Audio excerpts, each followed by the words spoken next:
Good morning. My name is Jason Fickner, and I'm the Chief Economist here at the Bipartisan Policy Center.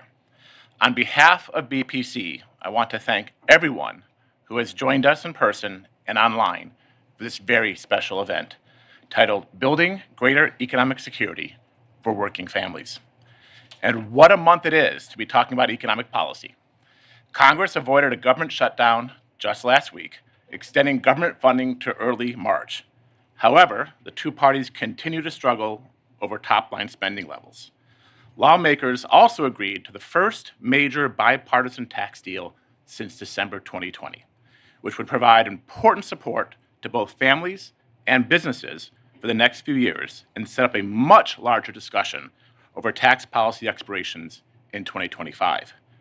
But it's not across the finish line yet, but hope does spring eternal.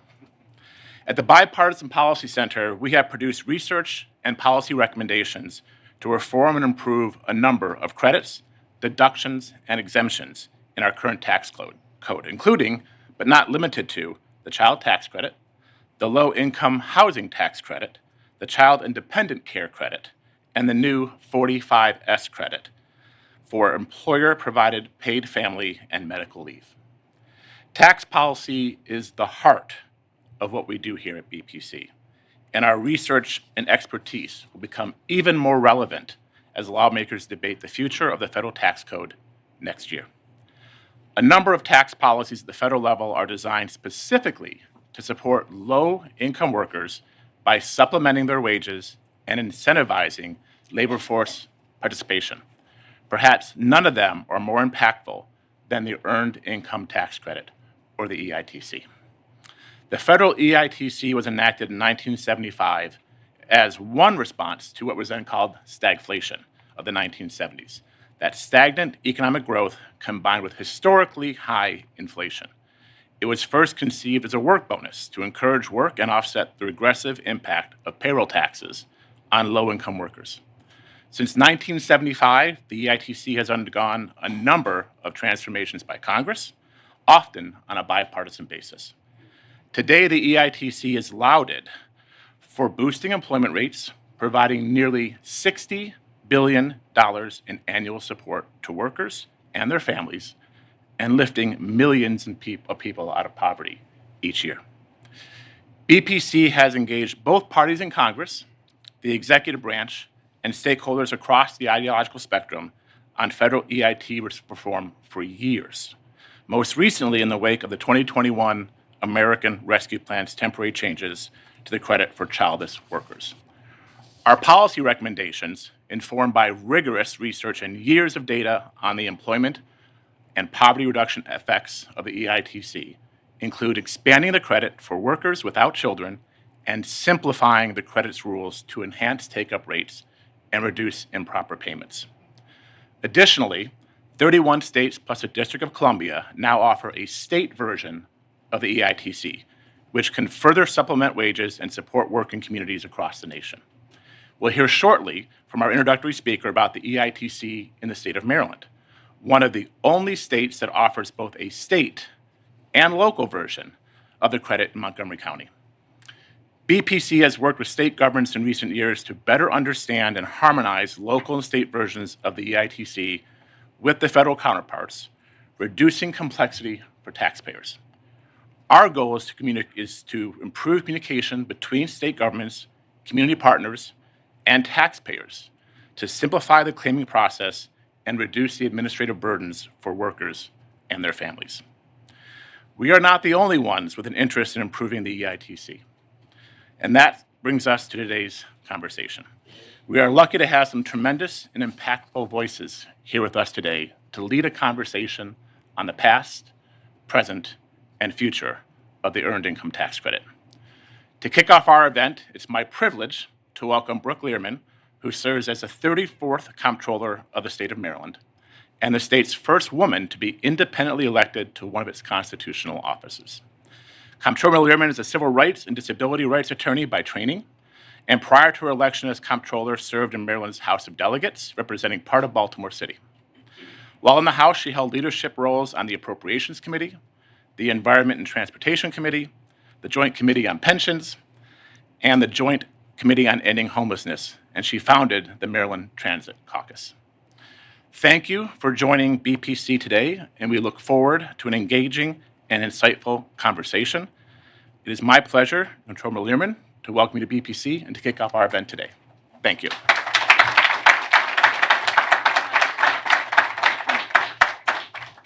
Well, it's wonderful to be here. Thank you so much for that kind introduction.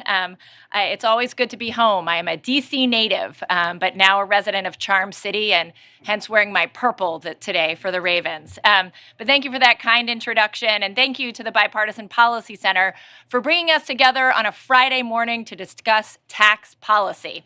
A brave thing to do. But I always appreciate the chance to speak a bit about how the Earned Income Tax Credit plays such an important role in cultivating economic prosperity in this country, and certainly in Maryland. As the Comptroller of the state of Maryland, I serve as the state's elected CFO and our revenue administrator, which is a nicer way of saying tax collector. As the CFO, I watch every dollar in and every dollar out of the state of Maryland. I study our state's economic performance, and I weigh what can be done to preserve and help the fiscal health of every community, and hence the state overall. My goal as the state revenue administrator is to work in partnership with my fellow electeds, our federal and local partners, and businesses to create a state that's more equitable, more resilient, and more prosperous so that every Marylander can reach their full potential.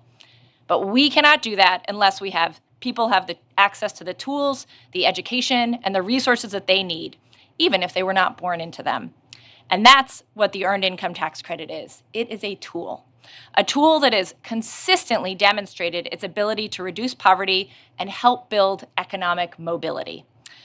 American novelist James Baldwin said, "Anyone who has ever struggled with poverty knows how extremely expensive it is to be poor." Here in the United States, our neighbors living paycheck to paycheck are paying penalties for not having enough money in their bank account, if they have a bank account, including overdraft fees, late fees, exorbitant interest. If they don't have a bank account, they're going to check cashing facilities. And they're spending time commuting because they can't afford to live near where they work as housing prices have increased, and on and on. Well, data shows that the Earned Income Tax Credit, the simple act of giving people back some of the money that they've earned in a lump sum payment, has an incredible effect on helping people survive and take steps towards a life not living paycheck to paycheck. In fact, the Center on Budget and Policy Priorities found that the EITC lifted 5.6 million people above the poverty line in 2018. Now, as a former state delegate and now as the state's elected CFO, I have the privilege of hearing stories from Marylanders about how tax policies like the EITC have affected their lives. A few stories have stuck with me. One I'll say, several years ago, I met a mother who was working a minimum wage job. And she talked about how she happened to find one of our nonprofit partners, the Cash Campaign of Maryland, to help her prepare her taxes for the first time. And she received the full credit of the Earned Income Tax Credit, both federal and state of Maryland, as a result. She then took that money and used it to enroll in community college classes. She secured a certification that she used to get a new job. And 3 years later, she was making too much to afford the Earned Income Tax Credit. I talked with other families. I remember knocking doors one summer in Cherry Hill in Baltimore City, where I met a mom who could not afford summer camp for her children. But then when she started earning the Earned Income Tax Credit, she all of a sudden had enough to send her kids to summer camp so that she could continue working a full-time job. Really, so many parents can benefit from this. The EITC, available to working taxpayers who meet certain qualifications, helps provide money that gives people access to these resources that will improve their circumstances in ways that can be life-changing, whether that's community college credits or a down payment for a car so you have more reliable transportation to and from work, paying utility bills during cold winter months, or camp or childcare for children so parents can work full-time. The stories really go on. And Maryland, as was mentioned, is one of more than 30 states that has an Earned Income Tax Credit on top of the federal EITC. During the last tax year, more than 451,000 Marylanders claimed approximately $448 million in state credits. And we've expanded eligibility to the EITC. Now, filers who only have an ITIN can access our state EITC.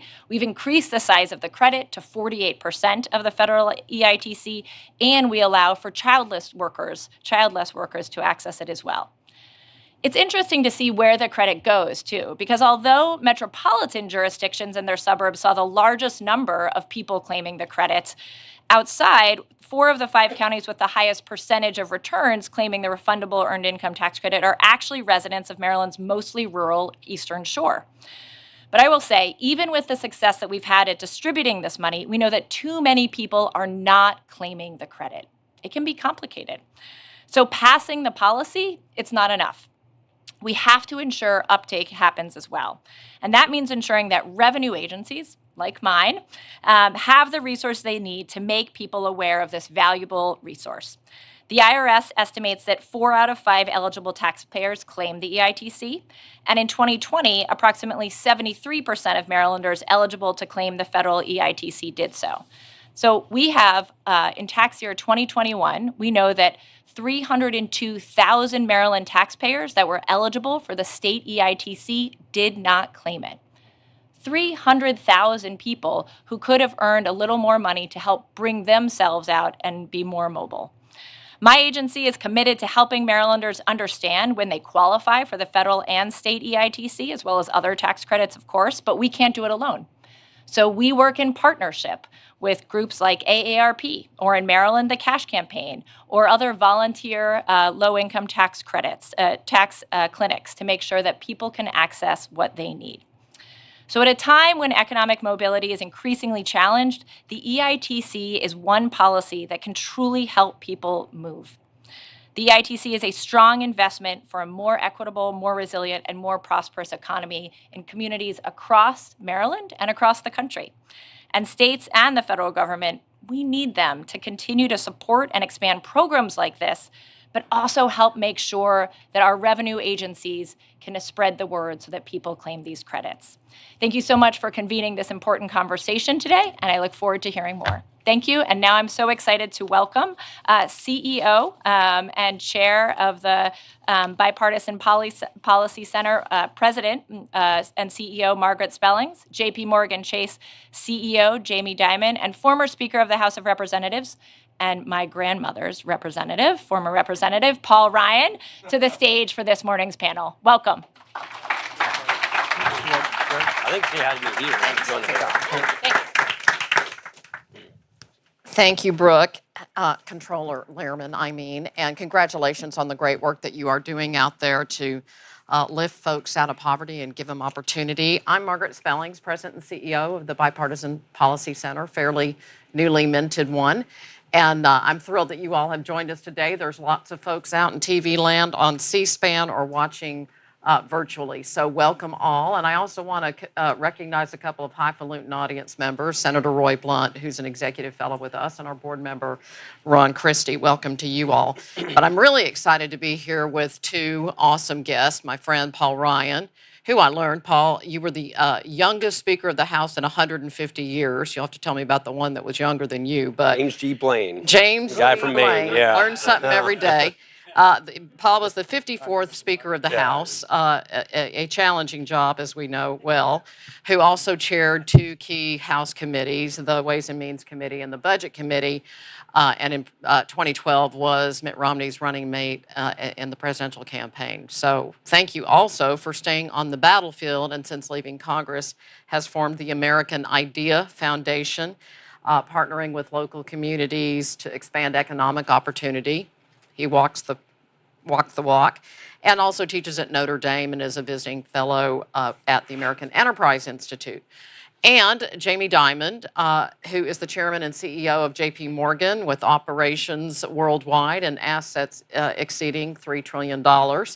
He also serves on many nonprofit and charitable boards. He's on the Business Roundtable board and also chaired that board, a great partner organization with us at the BBC. He's on the board of the Council on Foreign Relations and the Partnership for New York City, as well as Harvard Business School. You still claim that affiliation too these days? I'm Yeah. thinking about it. Okay. It's Harvard Business School. Okay. So I am here with two very distinguished individuals. And so let me get right to it with this first question. Why have you come together? Why is this issue so important to you to talk about building greater economic security for American families? Paul, let's start with you and then Jamie. Okay. Well, first of all, just as the comptroller said, this is a bipartisan issue. The EITC, I think it was originally a Milton Friedman idea called the negative income tax, going back the day, has had bipartisan roots, but it is proven to be very effective. When I was chairman of the Ways and Means Committee, I worked feverishly to expand the EITC. A couple of reforms, which we can get into, didn't have yet to materialize. But if you're pushing for a society that is known by upward mobility, and you're striving for equality of opportunity, the best tool in the arsenal that we have had today is the EITC. So I think that's something that we all acknowledge, Democrats, Republicans, and everybody in between. So then the question is, how do we make it better? How do we afford these things? And that's the kind of conversation we have to have. And I think, frankly, you don't think of Congress as this bipartisan place. I see We Roy do. Blunt here. Yeah, well, I know you do. Most people who watch the news don't see it that way. EITC is. It is. And so let's keep it that way, and let's figure out how we can make it better. Terrific. And Jamie, why are you interested in Yeah, this? so if you look at this is, I think, as much of a no-brainer policy as any I've ever seen. A woman or man making $14,000 a year with 3 children gets a $6,000 check at the end of the year. If there are unfortunately no children, they get, I think, $600, something like that. I would get rid of the child thing. I would make it a negative income tax. It costs $60 billion a year. If you can put another $60 billion a year, it goes into the household. The money gets used for food, for kids, for education. The data, and we got to do a far better job in this, the data, they have better health, better outcomes, jobs bring dignity. If you go back 50 or 75 years ago, if you didn't finish high school, but you can work with your hands and work hard, you can earn a living wage. That isn't true in today's modern world. And you unskilled, but that first job is that first rung on the ladder. It brings dignity. That money would all be spent in local communities. I just think it's unbelievable. And with all the polarization we have today, that population of lower income folks have more crime, worse health, less good schools, and we can talk about that a little bit too. This is like a no-brainer to lift up society. And I would pay for it by taxing the wealthy a little bit more. We won't go into the That's specific. a different program. We won't go into this, no. But this is one that you can have something. This is one. There's so many tax breaks out there that shouldn't be there. That Salt. Let's get rid of salt completely. I agree with you. Yeah. And here I'm a New Yorker, and all my friends in New York hate me because I think they should deduct it. I don't think Arkansas should be paying for New York's profligacy and expending. And so that was. Let's underline that statement right there. Or we'll say Wisconsin for New York's profligacy. Yeah, So I think it's really important we do something like this. I love the fact that you've been trying to do this for nonstop since I've known you. And Well, and talk about, Jamie, the criticality of now with inflation as it is and the economic resiliency of American families in light of this. Yeah, well, issue. first of all, more of this would go to rural than big city. More would go to, a lot, it'd be skewed to minorities. And the criticality of now is that this is the time to do something like this in modern society. We can afford it. It helps so many people, and we should. And I love the fact you're picking this up because I think institutes like Bipartisan Institute will help get it done. Help bring people together and fight for something like this is good. That's why we're here. But the other thing is this polarization issue is such a big deal. But if you look at it, and you have parts of your population, I think if you look at the numbers for 20 years, there was basically no increase in income for the lower 25%. And that's the percent that I think is eligible for this tax credit. That's not true recently, by the way. And literally, the recent last year has been different, but that was 20 years. And like I said, they're also the ones who may not have medical insurance, the ones who lost their job during COVID. They paid a price, and the price wasn't paid by most of the people in this room. And so I think now's the time to lift up society and help. So, Paul, the doability on the Hill. You've said it. There's wide bipartisan support in a policy way, but the works are a little gummed up these days. What will it take to get this done? It's not in the current compromise tax extender package because it doesn't have some big deadline that's causing that to happen, which is the Wyden-Smith deal that's probably going to pass. I think a missing part of this conversation that I think we now can arrive at is the role technology plays in improving the efficacy of this program. Let me give you an example. When I was Ways and Means chair, I'm not a big fan of the lump sum concept of it. You wait till the end of the year, then get a lump sum. I would rather have it embedded in the paycheck itself, so that at each pay period you have that higher pay, so that you can budget more accordingly. You can budget more. I mean, it's impressive people can pay for one thing, but it'd be better if it was actually in your paycheck and you had higher wages that you could recognize. And it really demonstrates the make work pay notion. The reason we couldn't fix this when I was running the committee in charge of this is technology. The IRS and the Treasury Department literally did not have the technology to be able to do that. And as we toyed with the idea, we could have converted to a Social Security credit, but that means just eviscerating the entire program. So by now, surely technology can solve this problem. And as you look at sort of the digitization of money, the digitization of benefits, and there's a longer conversation to add here, I think that's the key, because you can do two things. You can make sure that it goes to who needs to go to. 300,000 and change people in Maryland qualify for it but don't get it. I mean, technology could probably help solve that. Technology could bet it in your monthly paycheck. If we have program integrity problems, which are waste, fraud, and abuse, technology can clear a lot of that up. The administrative difficulties that we have, technology can fix a lot of that. Childless adults, younger people. We want to encourage older people. I'm 53. I like to think I feel like 43. If you're 73, you might want to keep working, but you can't get the EITC. So there are a lot of things that it can do for labor force participation, for getting younger people in the marketplace, older people to stay in the marketplace. Technology can fix a lot of that. It can make it work better. It can make it work cheaper. And so to me, that's something that Congress should wrestle with, and that's not that controversial. And it will help shrink the score of what it takes to expand this. And we have a lot of expiring provisions coming in tax law in the next session of Congress. There is where you have churn of tax policy, where you probably have an opportunity to make some of these expansions. And you can't just do a one-off thing, because without getting into the way tax laws work, bigger reform makes things like this easier. Amen. Although that means more resources for the IRS. And that obviously has been a little controversial. Technology. I'd say not IRS agents to do a bunch of audits and harass farmers and small business people. Let's just invest in technology. There are countries we don't have to file your taxes because it's all done automatically. Yeah.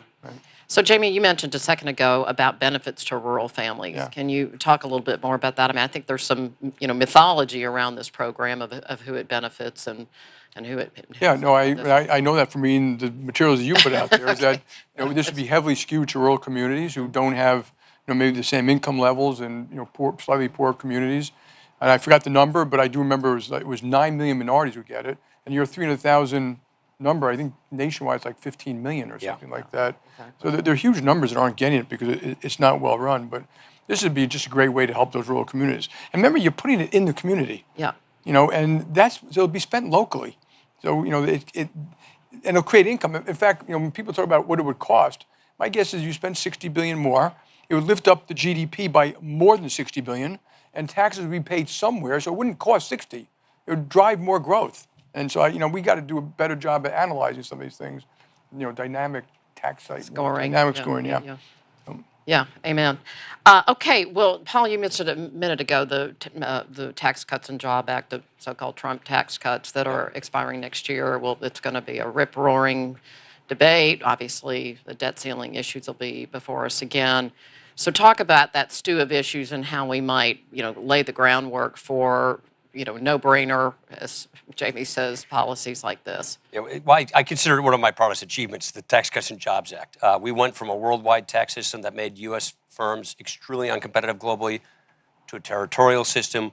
We brought our tax rates in competition with the rest of the world. We were overtaxing our companies, pushing them overseas. We fixed that.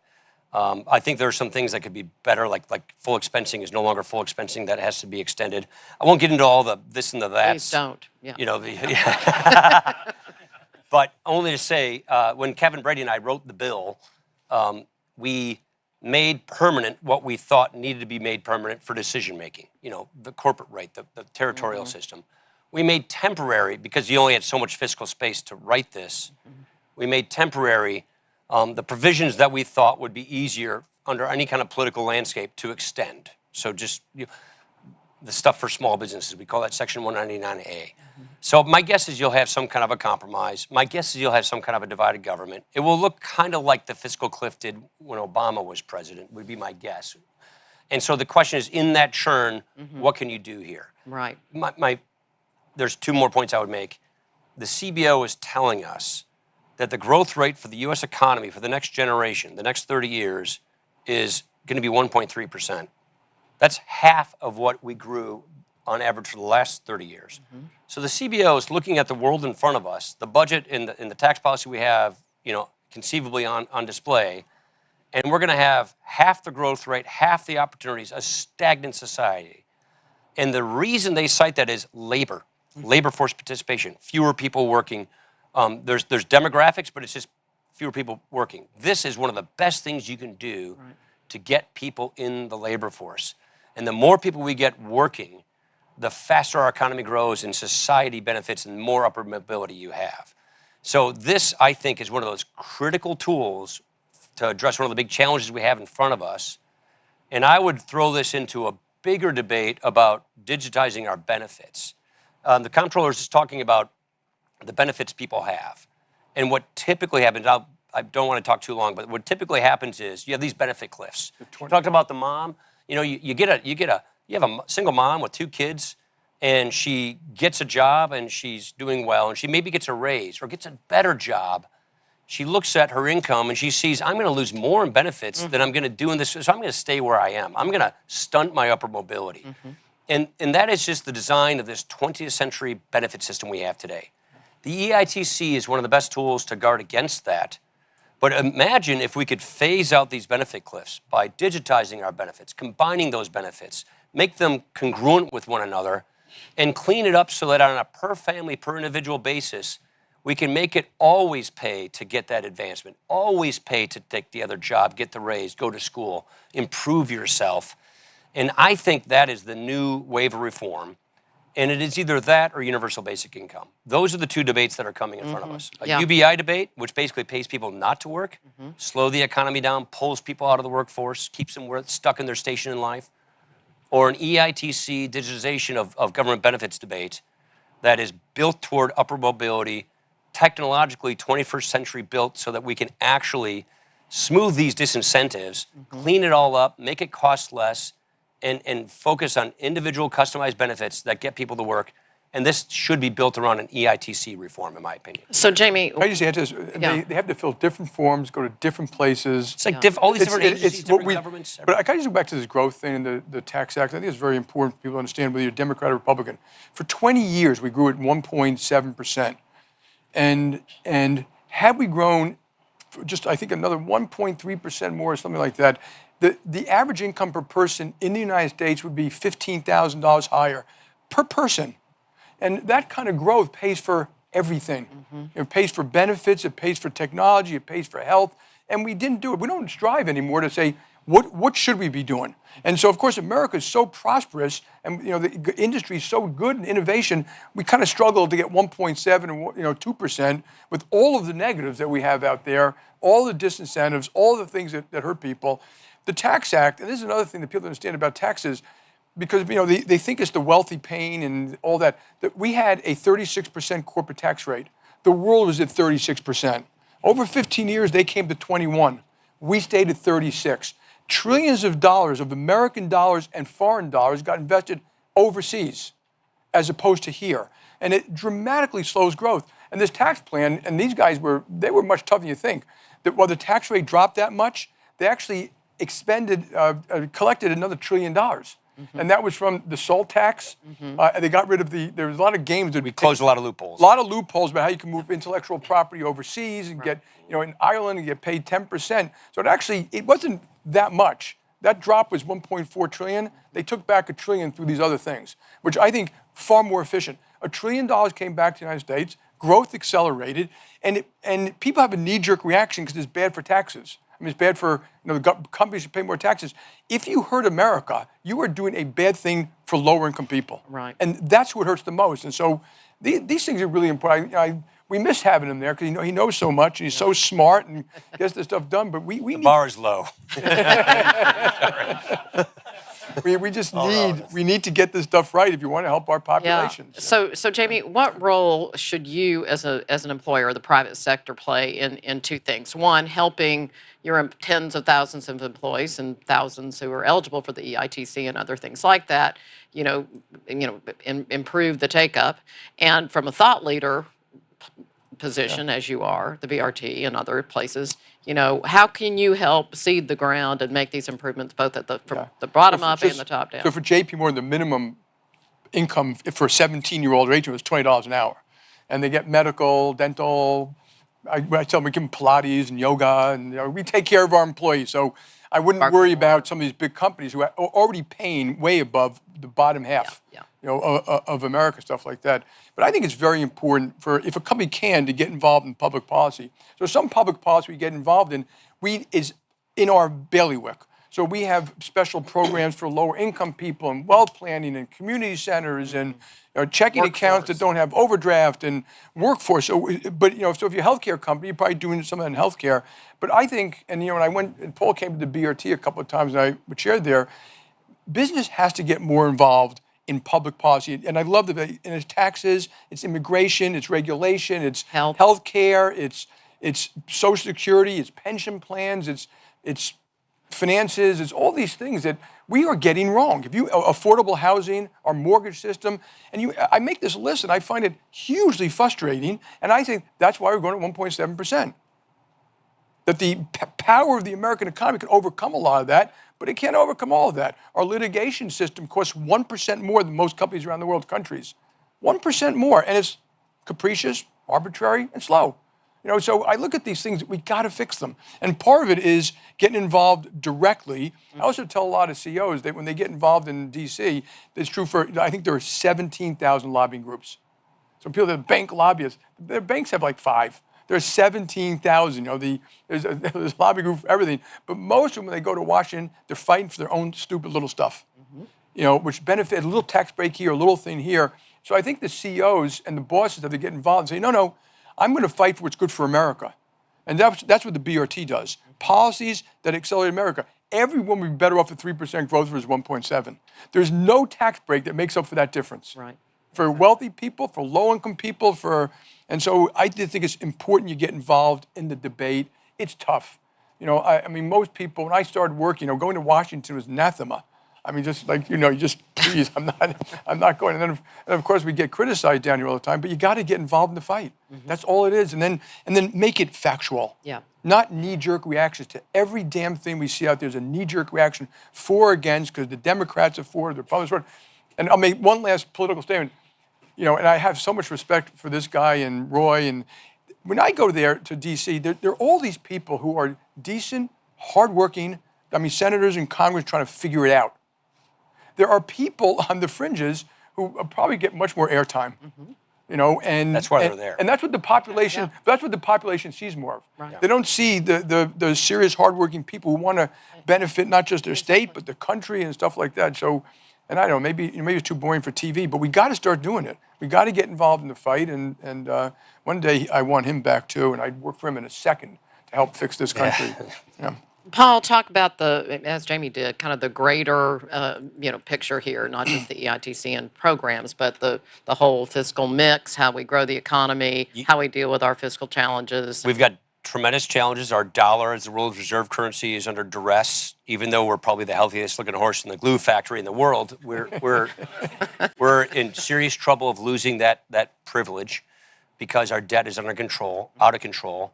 $34 trillion. We discussed this here quite a bit.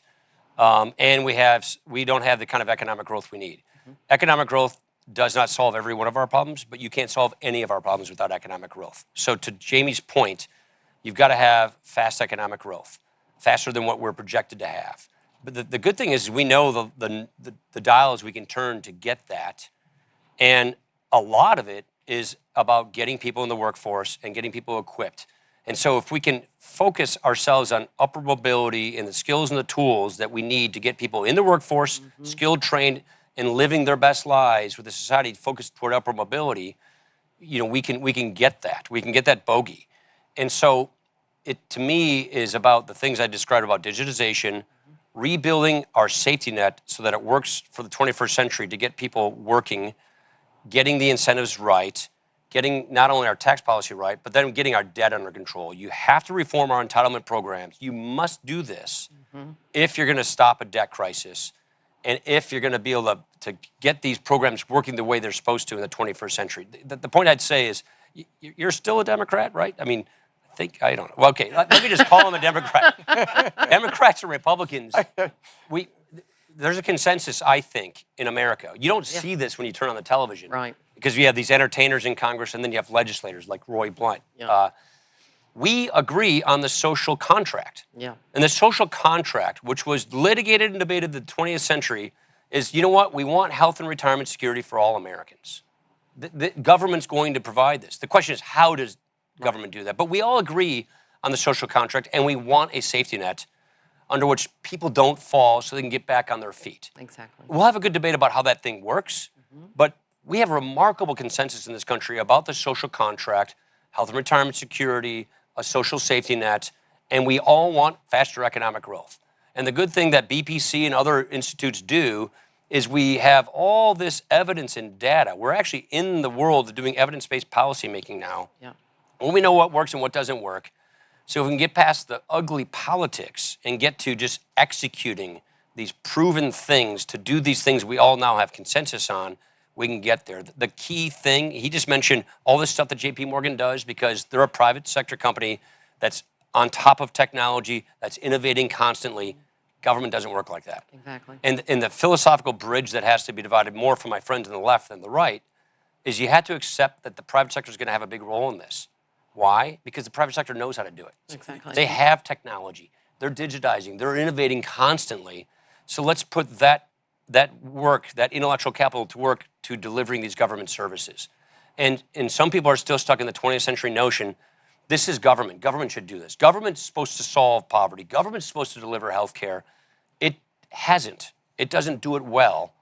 And in this 21st century world we live in with technology, how ubiquitous it is in our lives, let's use the people who know how to do it to help us deliver on these goals. And that does take a bit of a philosophical jump for some, but if we can get over that, we're gonna have a great 21st century. You want to react to that while I get the audience questions? Yeah, I totally agree. I mean, to give you some hope, when you travel around America, so this summer I was in Spokane and Boise and Bozeman, and the innovation is everywhere. Absolutely. And these people, everyone's getting to work. They're free enterprise. It works. Yeah. And I'm a red-blooded, full-throated free enterprise. It's unbelievable, and it can work everywhere. And to give you some hope, where policy works, go back to Ireland 50 years ago. Sectarian, not so educated, white male. People thought it was a basket case. Couldn't work. And then a bunch of great politicians, got it back on track. Now, you go to Dublin now, and we have like 1,000 people there, and Amazon's got 7,000 people there. You walk down the streets where they used to have the fires and all the things like that. Full employment, higher GDP per person in America. These centers, which started because of tax breaks, but now they're so good because they have tech people, it's booming. And when you go there, it's a melting pot. And not only that, they elected a Indian gay immigrant as prime minister. I mean, it changed. Yeah. And by Singapore, South Korea, and then you look at the other ones, Venezuela, Cuba, Argentina, the ones who suffered mightily because they had bad policies. So it does work. But it's possible to change it. But it's possible to change it. And cities have done it, states have done it, countries have done it. We just got to get better at it. Okay, audience question. How should Congress simplify the EITC to cut down the error rate, about a third apparently, and include those excluded who incorrectly believe they don't qualify? Brooke, you can jump on too, but... Digitization. So we did program integrity when I was there, which was requiring your Social Security number on the form. That helped. That saved, I don't want to say $20 billion, $24 billion is the score I have in my mind. But I think digitization, like I said before, that helps you make sure that everybody gets it who qualifies for it, and it can help streamline the efficacy of the administration of the program. And again, Treasury has terrible data systems, terrible software. If you can fix that, by the way, you can use some private sector companies to help do that. You can make it monthly and embed it in the person's paycheck, or if it's biweekly. However they get their pay, the EITC should be in there. And that, to me, with the digitization, with cryptographic keys that make sure that someone's identity can't be stolen and they are who they say they are, digitization and technology can do that. That helps you extend the EITC. It helps make sure everybody qualifies. That will cost more money. Then you do that within the scheme of broader reform. Yeah. And get rid of the child, in my view, get rid of the child requirement. Just make it much simpler to start. Because we already have other Yeah. things that are in that realm. Okay, how do you balance growth through encouraging people to enter the workforce, expand hours versus long-term growth by making it easier for parents to step away and do flex work for the sake of their children? Well, this helps that right off the bat because more income and you can afford more things.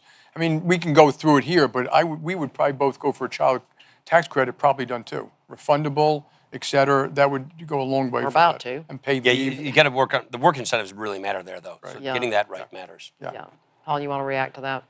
About kind of these trade-offs with, time with your kid versus more time in the workforce? Yeah, I think you take a person's benefits that all come together, you stack their benefits up, housing assistance, EITC, Student child aid. support, student aid. Yeah. Everybody's got a different mix of benefits. They're all different agencies. It's really tough. The best poverty programs involve these case managers that help people navigate all of this stuff. Yeah. Again, digitization can help fix that. You can program money to perform as it's supposed to perform. They can do USDC. JPMorgan can give you money that performs the way it's supposed to perform. So you literally, in the 21st century, this money goes for food. It can't go for anything else. Only food. This money goes for housing. It can't go for anything else. You can stack a person's benefit designs, and then as they succeed in life, you algorithmically phase out their benefit offsets so that it doesn't discourage upward mobility, that it encourages upward mobility. That is something technology in the private sector currently can do. It's nowhere close in the public sector. Right. That, to me, is how you can make sure that if your policy preference is helping, child care services, incentivize businesses to add a benefit like we did in the TCJA with a tax credit, that, to me, is the way to do this. Now, none of this can be done if you can't pay for it. Right. And we can't pay for anything in this country mid-century if we don't get our entitlements under control.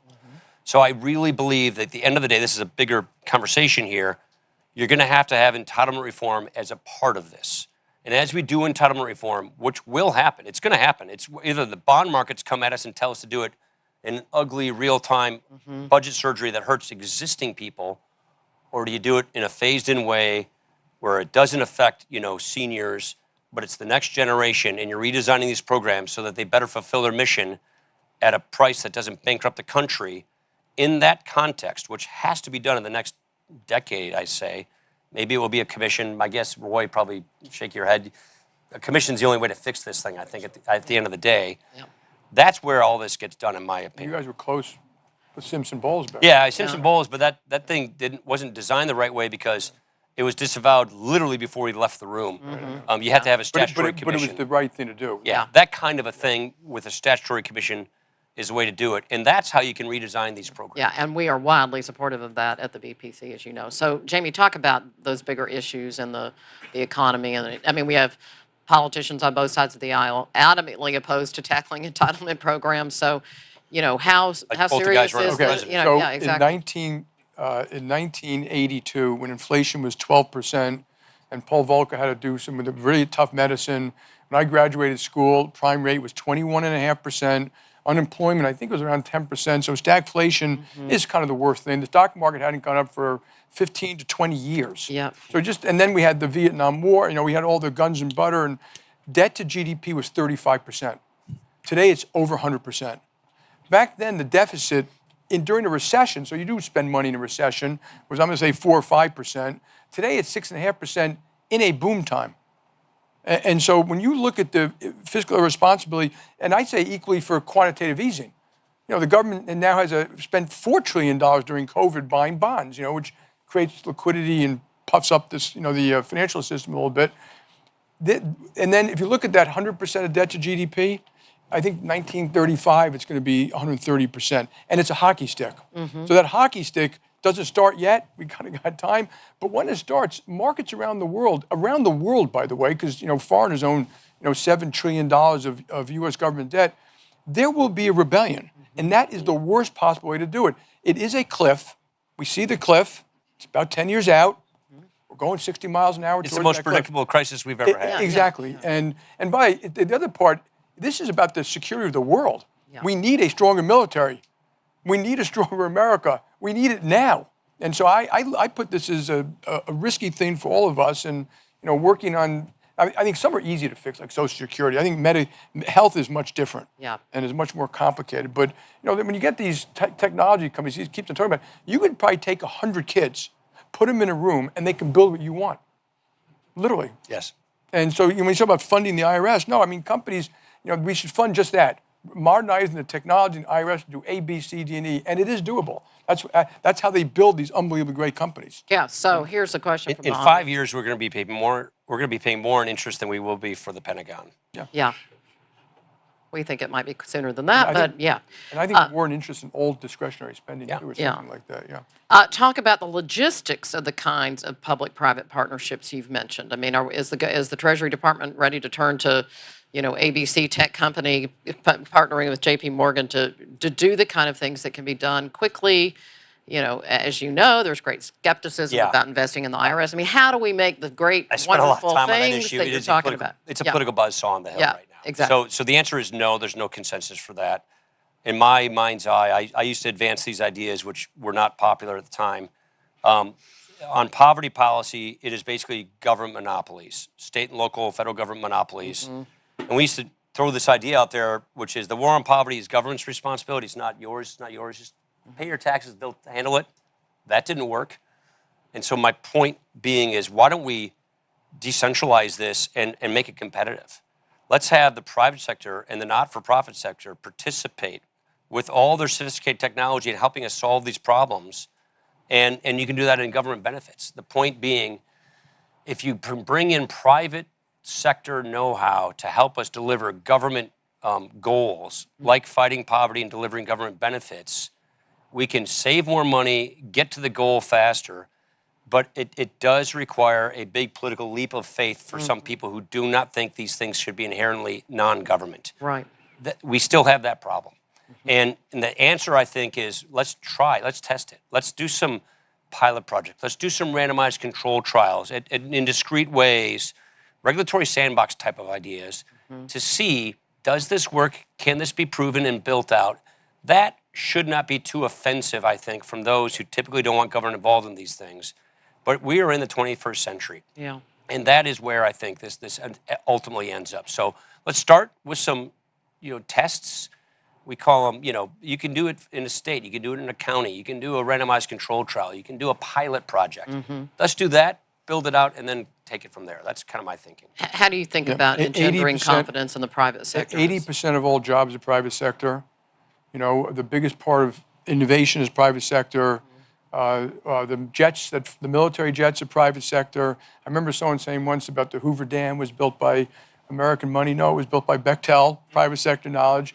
American taxpayer. We shouldn't get confused. But you need the collaboration. You go to a place like Detroit, that mayor's done an unbelievable job bringing in private, not-for-profit companies. And the second he talks about a problem, we can come up with solutions. He didn't know where his 70,000 abandoned homes were.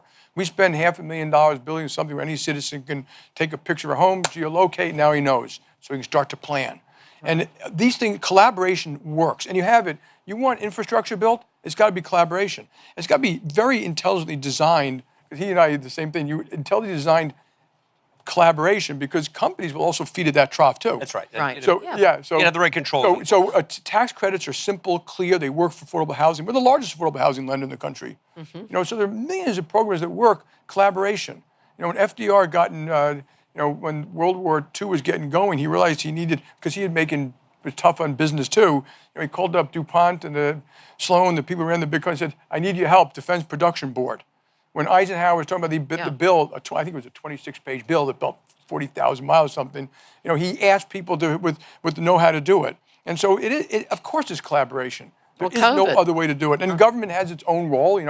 We can't do the military, we can't do NASA, you can't do DARPA. So of course you're going to have a little bit of both, but 80%. Wow. Most of the R&D. And then some of these problems you can't fix without government, but you want the big money in utilities, climate, cars, rare earths, Energy. penicillin, medical. It's companies. The government doesn't have enough money to do that. The value of America is, I think, $150 trillion. It's probably still going to double in the next 12 years. Those companies have the unbelievable wherewithal, and big and small. So I'm not talking about big companies. I'm talking about all companies. Question from the audience. We're seeing initiatives take off in states, Governor Parsons in Missouri, baby bonds in Connecticut. Still a knee-jerk reaction to cash payments to families. They'll use it for drugs, et cetera. These thoughts are thwarting innovation at the state and local level. How can folks across the aisle message innovation successfully? Go ahead. Guys, and this one I like the testing something that, I don't know if the baby bonds would work or, but we do know, and we've tested this, and I don't know if Heather's in the room for JPMorgan Chase Institute, that once a person starts saving, they continue to save. And so we have these community branches where you bring people in and say, just save $50, make it easy on your phone. You can put your paycheck, $5 a month in there or something like that. And some of these programs might work. So I'm in favor of testing them. The problem with federal programs is they're not tested. They never go away. And so like we've got, he knows more about this than I do, but every now and then I mention, where's the money for that? Well, we already do it. But that money's not being used for what, most government departments, I think government departments should tell the American public, you gave me $50 billion. I said I was going to do X, and here's what I did. I don't think anyone tells you that. That's not how it works. I know, I know. I'm awful naive, I know. You're never going to make it in Washington. I'm staying at JPMorgan for now. Exactly. I'll react to that. I'd say two things. For just a little plug. So what my foundation does is we work with economists at University of Notre Dame. We run 75 randomized controlled trials on what we think are successful poverty programs around America. Great. To then find out what works so that we can scale and replicate it. Beautiful. And so government can do that too. We're doing this just private. Government can do that too. Actually, the last time I think I was here, Is it a not-for-profit? It's not for profit. Send me a thing, I'm going to send you some money. All right. Wow. Personally. All right. Yeah. Here to Because on the record. this can fix the world. Exactly. Yeah, So I think the last time I was here was with Patty Murray, a buddy of mine, a progressive Democrat from Washington State. We wrote the Evidence Act 5 years ago. The 5-year anniversary just came up like a week ago. And what the Evidence Act does, and this is why I really think we're on the cusp of something good here. The Evidence Act says the federal government now has to open up its data so that the world, the private sector and economists and researchers can look at, does what we do work or not? So the government, until just very recently, never did this. We would measure success on anything government does based on effort. Yeah. How much money are we spending? How many programs are we creating? Not outcome, not results. Right. The Evidence Act now is turning government to do that. And what you invariably find out is when you're measuring yourself based on KPIs and results like the private sector always has, you then will get us toward this results-oriented governing, which requires this integration with the private sector so we get the best practices. So I think we're kind of on the cusp of a new wing of social science, evidence-based policymaking. Go skate to where the puck is. I'm a Wisconsin guy talking hockey analogies, but skate to where the puck is going to be, which is what does work, what are the best practices. Forget about, the old school of government and press release, effort. Let's make sure that we are results and outcome based. And I think using the best technology, the best ideas, and testing them, randomized controlled trials, pilot projects, can get us to that answer. You have 27 seconds to say amen. I walk out feeling helpful that we're going to conquer some of these problems eventually. I love the fact you all came, so thank you very much. And amen. And earned income tax credit is probably the best thing to do in the short run. All right. Thank you, gentlemen. Thank you all for participating. Thank you, Brooke. Thank you. Thank you. That was great. All right. Thanks. Appreciate it. Rob. Hey, thanks for We'll do it again, yeah. Appreciate it. Oh.